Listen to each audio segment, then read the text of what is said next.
Assalamualaikum warahmatullahi wabarakatuh. Waalaikumsalam warahmatullahi wabarakatuh. Warahmatullahi wabarakatuh. Di sini kami akan mempresentasikan modul 12 yaitu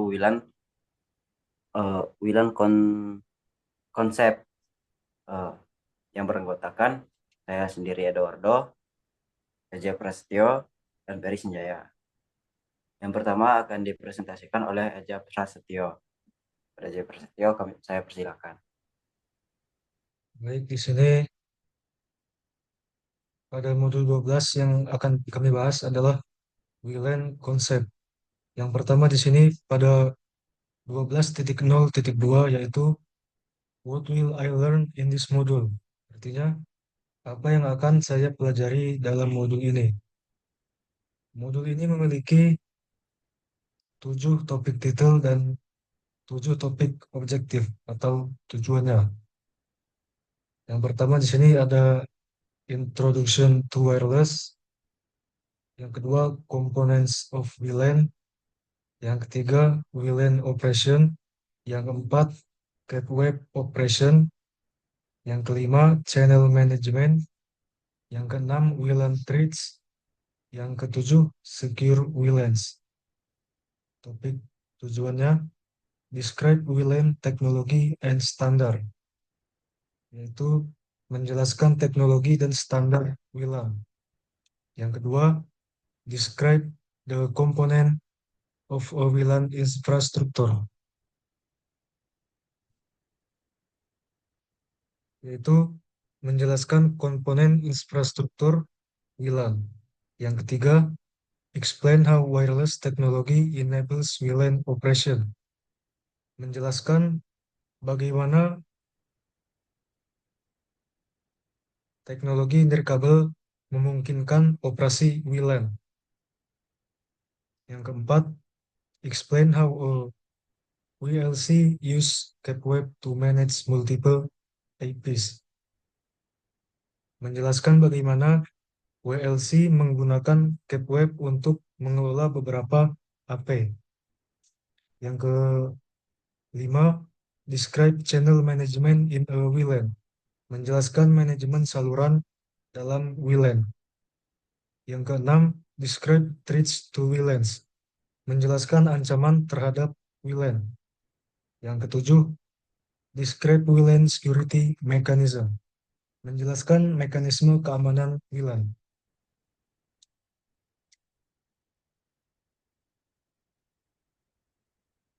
Yang pertama di sini pada 12.1.1 benefits of wireless atau manfaat dari nirkabel. A wireless LAN or WLAN is a type of wireless network that is commonly used in homes, office, and campus environments. Network must support people who are on the move. People connect using computers, laptops, tablets, and smartphones. There are many different network infrastructure that provide network access, such as wired LANs, service provide network, and cell phone network. But it's the WLAN that makes mobility possible within the home and business environments. Wireless LAN atau WLAN adalah jenis jaringan nirkabel yang umum digunakan di rumah, kantor, dan lingkungan kampus. Jaringan harus mendukung orang-orang yang sedang berpergian. Orang-orang terhubung menggunakan komputer, laptop, tablet, dan ponsel pintar. Ada banyak infrastruktur jaringan berbeda dan menyediakan akses jaringan, seperti LAN kabel, jaringan penyedia layanan, dan jaringan telepon seluler. Namun, WLAN lah yang memungkinkan mobilitas di lingkungan rumah dan bisnis. Dalam bisnis yang memiliki infrastruktur nirkabel, penghematan biaya dapat terjadi setiap kali terjadi perubahan peralatan atau ketika merelokasi karyawan di dalam gedung, menata ulang peralatan atau laboratorium, atau pindah ke lokasi sementara atau lokasi proyek. Infrastruktur nirkabel dapat beradaptasi dengan kebutuhan dan teknologi yang berubah dengan cepat.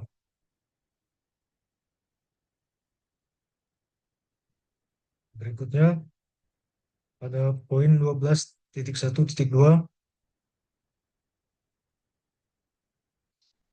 wireless network are based on the Institute of Electrical and Electronics Engineers atau IEEE standards and can be classified broadly into four main types: WPAN, WLAN, WMAN, and WWAN. Yang pertama di sini ada WPAN, yaitu Wireless Personal Area Network.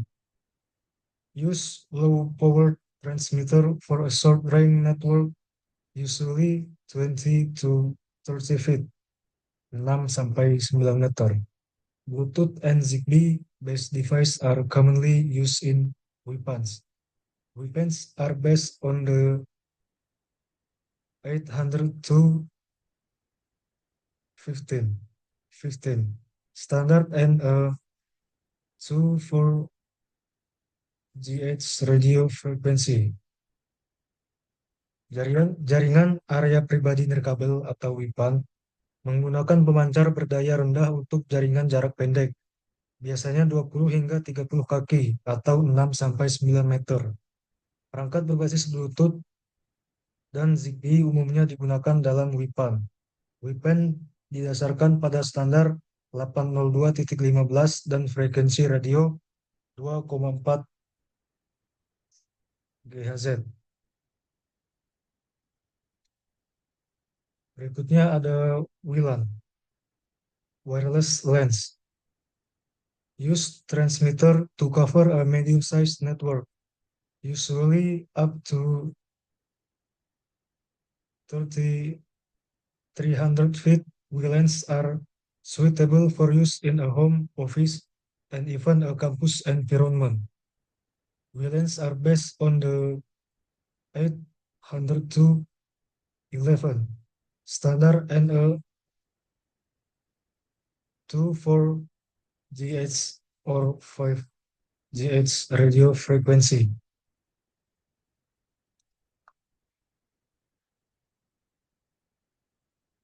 Berikutnya ada wireless MEMS atau WMAN. Use transmitter to provide wireless service over a larger geographic area. WMANs are suitable for providing wireless access to metropolitan city or specific district. WMANs use specific listen frequencies. Berikutnya adalah wireless wide area network. Use transmitter to provide coverage over an extensive geographic area. WWANs are suitable for national and global communication. Women also use specific license frequencies.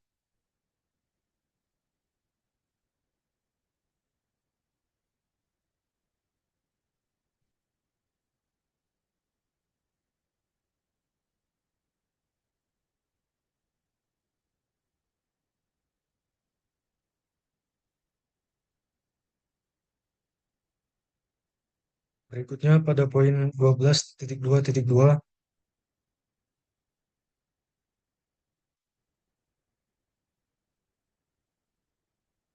sini ada wireless NICs atau NIC nirkabel.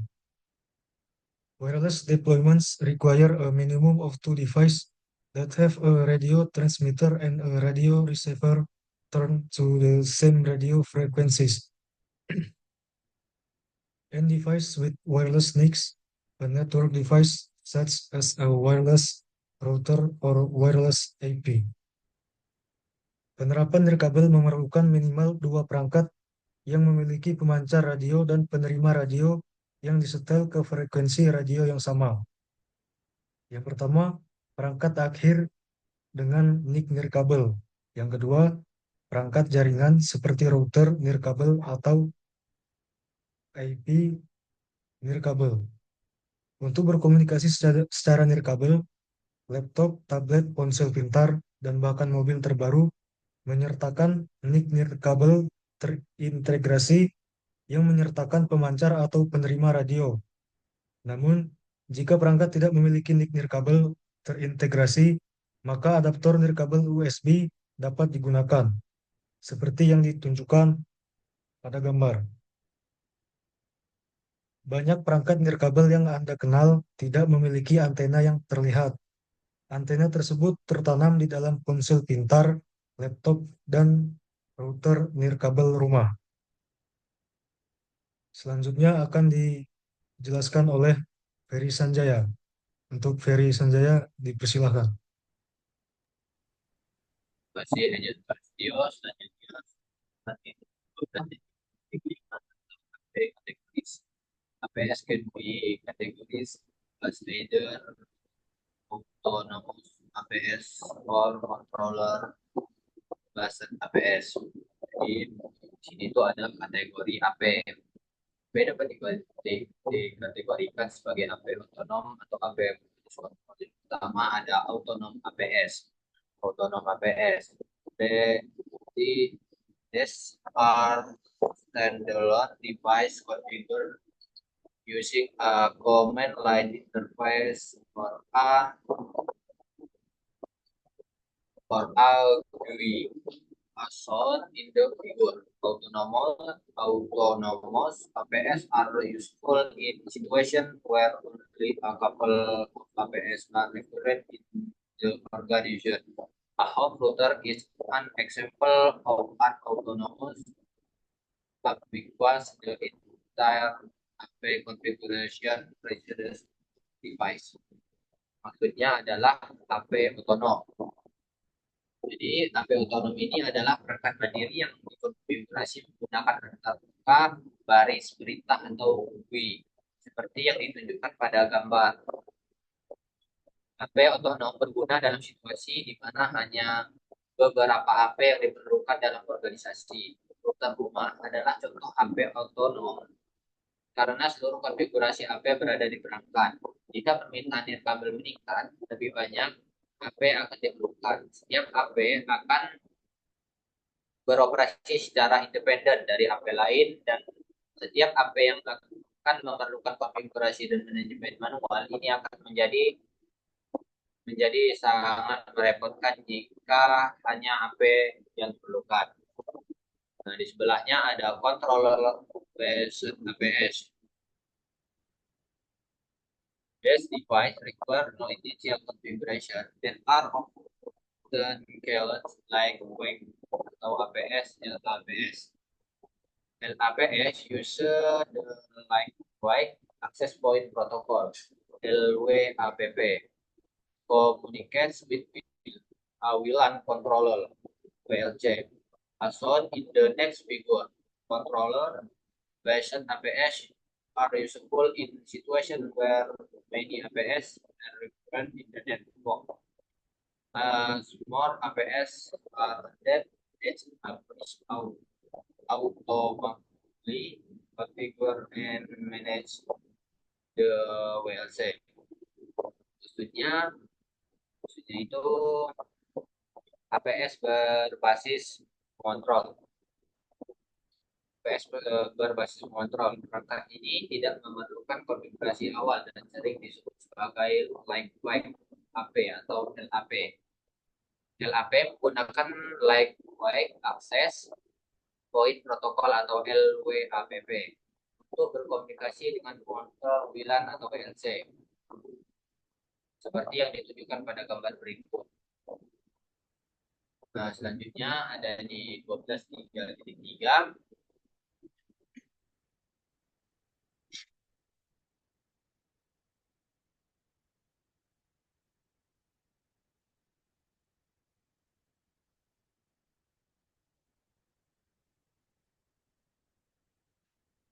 Tiga ada BS dan ESS. Struktur mode device topology booting blocks. Basic service set, BBS, and extended service set atau ESS. Maksudnya, model inspektor mendefinisikan blok pembangunan topologi yaitu basic service set atau BSS dan extended service set atau ESS. Nah, yang BSS ini yaitu set layanan dasar. BSS terdiri dari satu AP yang menghubungkan semua klien kabel terkait. Buah BSS ditunjukkan pada gambar. Lingkaran menggambarkan area jangkauan BSS yang disebut Basic Service Area atau BSA. Jika klien dan kabel keluar dari BSA, klien tersebut tidak dapat lagi berkomunikasi secara langsung dengan klien dan kabel lain dalam BSA. Di sebelahnya ada ESS atau set layanan diperluas. Bila satu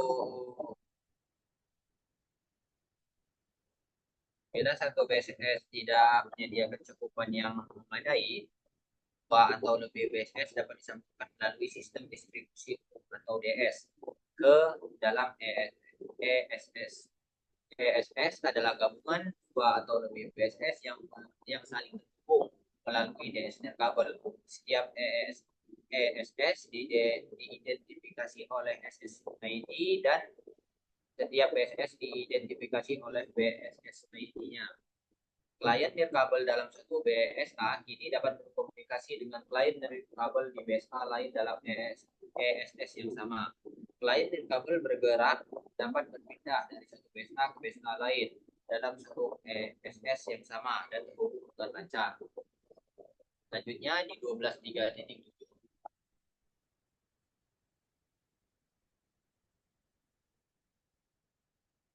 Ada passive and active discover mode. Jadi mode penemuan pasif dan aktif. Yang pertama itu ada passive mode atau mode pasif. Ya.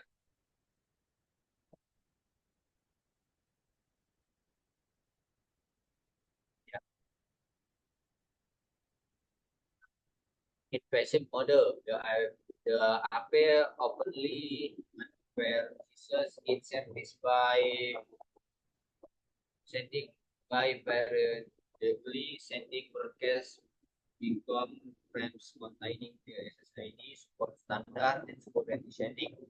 Jadi di sini ada mode pasif. Dalam mode pasif, AP secara terbuka mengiklankan layanannya dengan mengirimkan bingkai suara yang berisi SSID standar yang didukung dan pengaturan keamanan secara berkala. Tujuan utama SWAR adalah untuk memungkinkan klien kabel mengetahui jaringan dan AP mana yang tersedia di area tertentu. Hal ini memungkinkan klien kabel memilih jaringan dan AP mana yang akan digunakan. Setelahnya ada active mode atau mode aktif. Jadi di dalam mode aktif ini, klien kabel harus mengetahui nama SSID. Klien kabel memulai proses dengan menyiarkan bingkai permintaan pemeriksaan pada beberapa saluran. Permintaan pemeriksaan mencakup nama SSID dan standar yang didukung. HP yang dikonfigurasi dengan SSID akan mengirimkan respon pemeriksaan yang mencakup SSID, standar yang didukung, dan pengaturan keamanan. Mode aktif mungkin diperlukan jika AP atau router kabel dikonfigurasi tidak menyiarkan bingkai suara. Selanjutnya di 12.4.2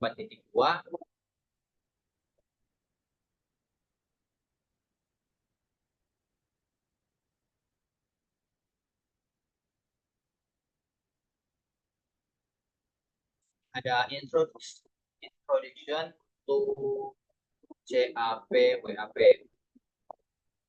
Syakwa atau CAP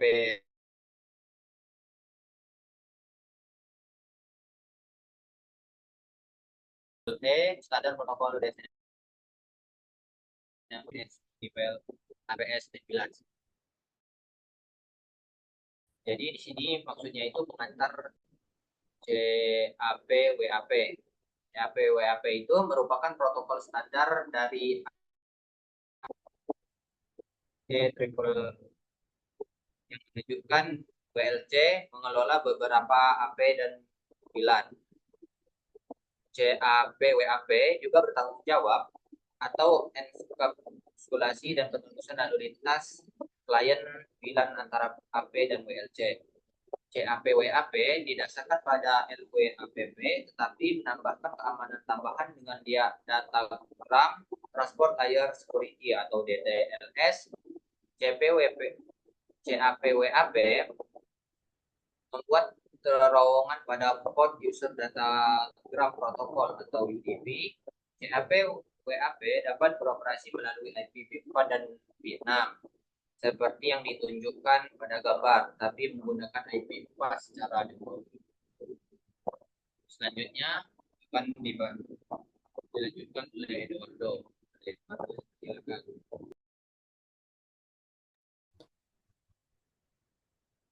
Ya, selanjutnya ada 12.4.5.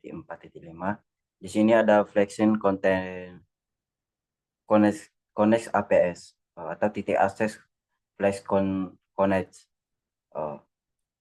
Flex Connect is wireless solution for branch of office and more and remote office. The deployments it lets you configure and control access point in a branch or office from the corpo- corporate corporate corporate office through one link how deploying a controller in AC Office.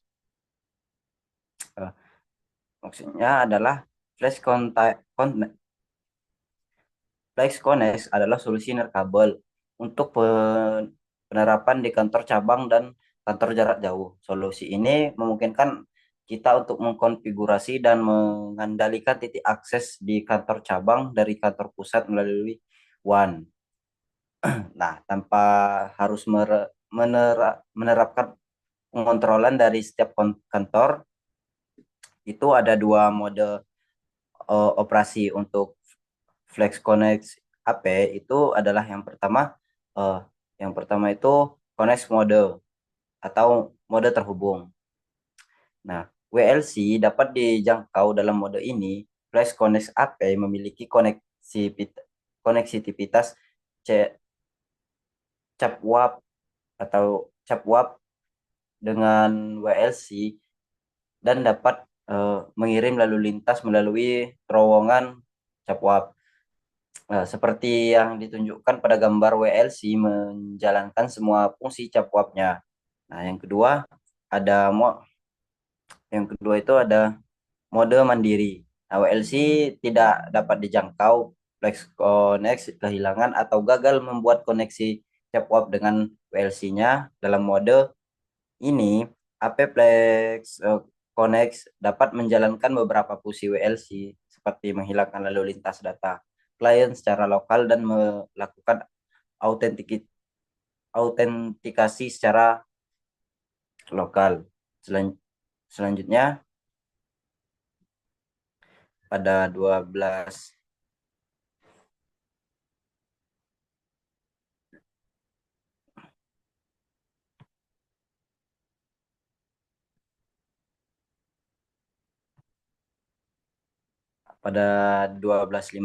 ada Flan WLAN deployment. The number of users supported by a WLAN depends on the geographical line of the facility, including the number of borders and device that can fit in space. The data retas used expect the use of not overlapping channels by multiple apps in ESS and transmit forward setting. Maksudnya adalah jumlah pengguna yang didukung oleh WLAN bergabung pada Jumlah pengguna yang didukung oleh WLAN bergantung pada tata letak geografis fasilitas tersebut.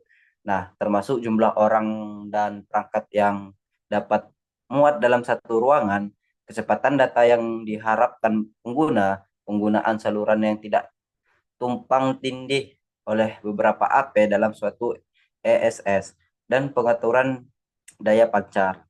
Nah, setelah itu ada when planning the location of APS, the op pro the op pro proximate proximate circular cover area is important. As so in the figure, both chair are some addition recommend. Maksudnya adalah saat perencanaan lokasi AP,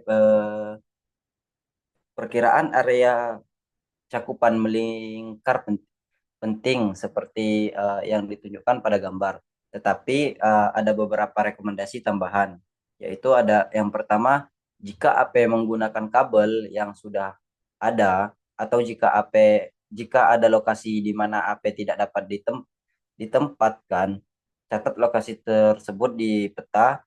Yang kedua, semua sumber gangguan potensi yang dapat mencakup over gelombang mikro, kamera video nirkabel, lampu neon, detektor gerakan, ataupun perangkat lainnya yang menunjukkan jangkauan 2,4 GHz. Yang ketiga, posisi AP di atas penghalang. Yang keempat, ada posisi AP secara vertikal di dekat langit-langit dan di tengah setiap area jangkauan jika memungkinkan. Nah, yang kelima itu posisikan AP di lokasi yang diperkirakan akan didatangi pengguna. Nah, misalnya ruang konferensi biasanya merupakan lokasi yang lebih baik untuk AP daripada lorong. Nah, jika jaringan IEEE 802 802.11 telah dikonfigurasi untuk mode campuran, liner kabel mungkin mengalami kecepatan yang lebih lambat daripada biasanya untuk mendukung standar kabel yang lebih lama. Nah, saat pemeriksaan area jangkauan yang diharapkan dari sebuah AP, perlu diketahui bahwa nilai ini bervariasi terhubung pada standar WLAN atau campuran standar yang digunakan, sifat fasilitas, dan daya pancar yang dikonfigurasi untuk AP tersebut. Selalu konsultasikan spesifikasi untuk AP saat merencanakan area jangkauan. Selanjutnya pada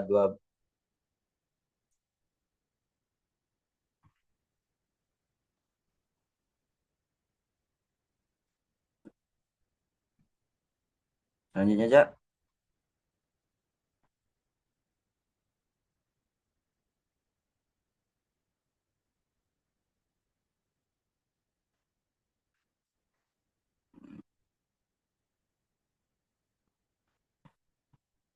Selanjutnya ada DOS attacks. Wireless DOS attack can be the result of. Nah, yang pada 12.6.3 ini adalah serangan DOS, atau serangan DOS nirkabel dapat disebabkan oleh tiga akibat. Yang pertama itu ada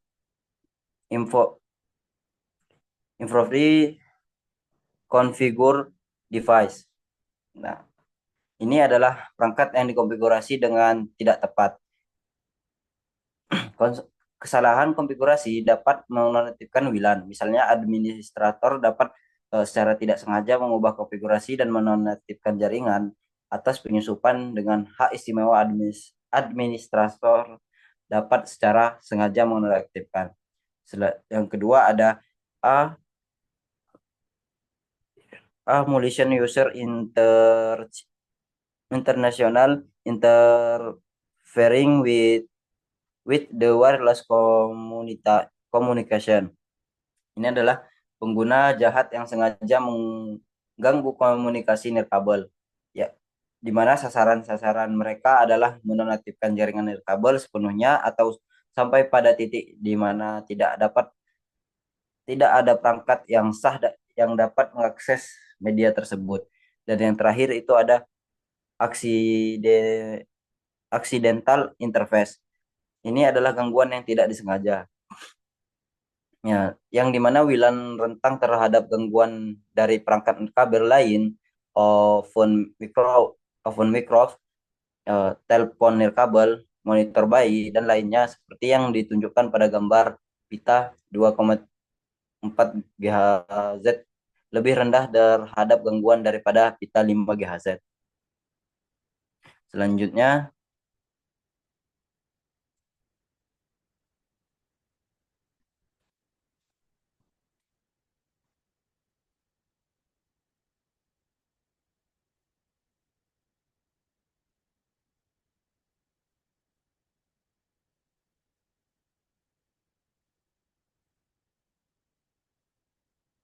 eh, mungkin itu presentasi dari kami.